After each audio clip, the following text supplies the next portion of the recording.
sa akin, matuto, ayun ba yan? Si Margons ipaglaban karapatan niya at hindi siya pag-aari ng SOCMED.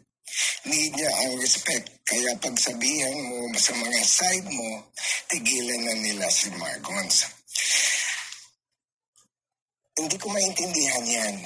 Tinuruan mo ang isang tao, tinuruan mo ipaglaban ang karapatan niya. Noon pa naman siya marunong maglaban sa sarili niya. Sino ka ba? Ano ang kala mo na ikaw ang teacher? Ikaw ang nagturo sa mga tao na mga walang alam? Ikaw ba yung pinaka magaling na nagbibigay ng mga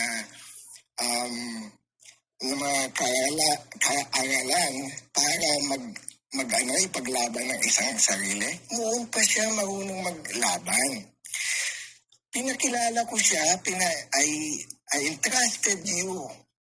Kasi ang usapan natin, not to you anyway, kay Mike, ang usapan namin ni Mike, tama na yung mga balahura, tama na yung mga away-away. We're here for humanitarian purposes. Yung magtulong sa mga Pilipino.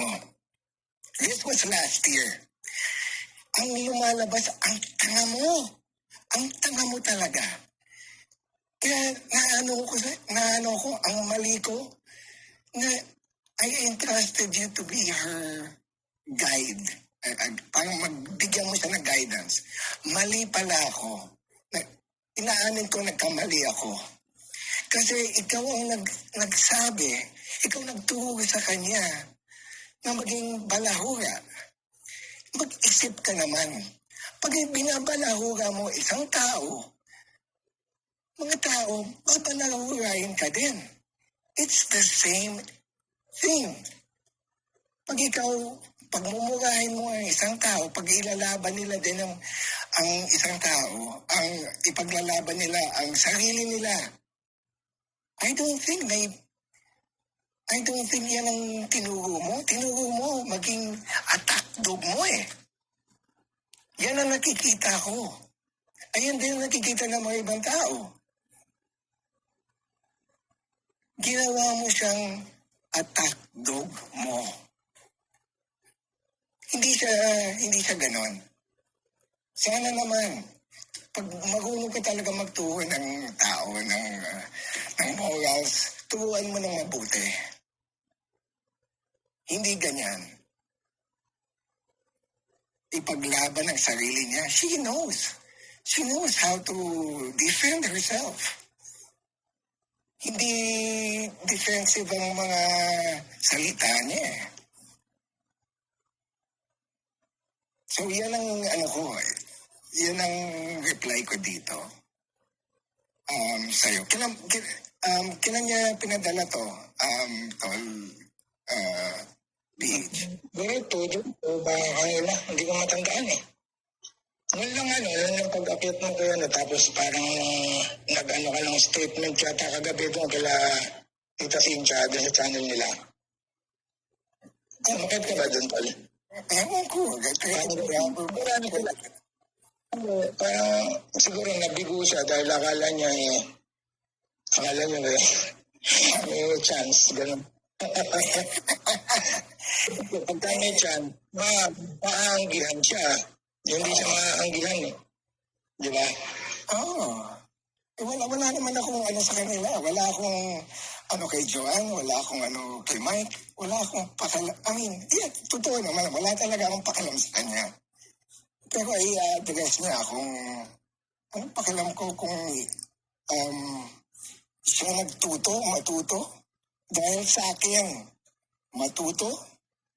So, ibig sabihin, dahil sa kanya, siya nagturo kay Margons. Is that what she's saying?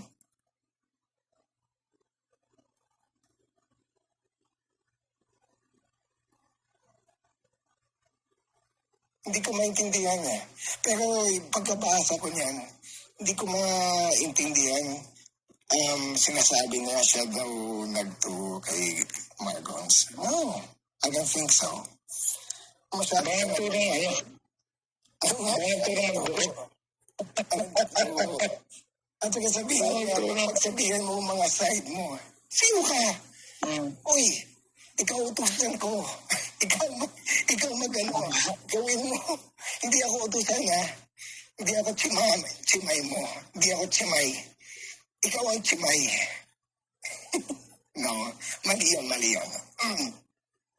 Anyway, parang, akala mo, pagsabihan ng mga side mo, na, sino ka? Itang ina talaga. Parang ako pa may parang may side ako. Parang ako may hawak sa side ko. What's my side? Tanga eh. Akala kasi nila na may side ako, may ganito. I'm with this side, I'm with that side. Laban niya, awayin mo. Huwag mo ako papagsabihan na uutusan mo ako para sabihan ng side. Kung magaling ka, ito ang hinahamon ko sa'yo. Sinasabi mo magaling ka magsalita. Ikaw. May smarts ka ba na kausapin ang mga kaaway mo? Nagagalit sa'yo? Kaya mo ba na pagsabihan ang kabilang side na galit sa'yo? Kaya mo ba mapag-usapan?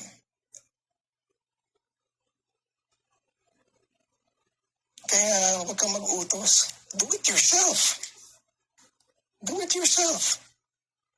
Okay? Ikaw gumawa ng mga gulo. Ikaw gumagawa ng gulo. Tapos, magtataka ka. Bakit mag-uutos ka na para sabihan? At saka si Gons, si Gons, no? Kala mo kung sino na nakasakay sa moral high horse niya eh. Kung magsalita. Yun nga eh. Mga ang yabang yan, the moral high horse. Moral, moral pig. Moral high pig. Ayan.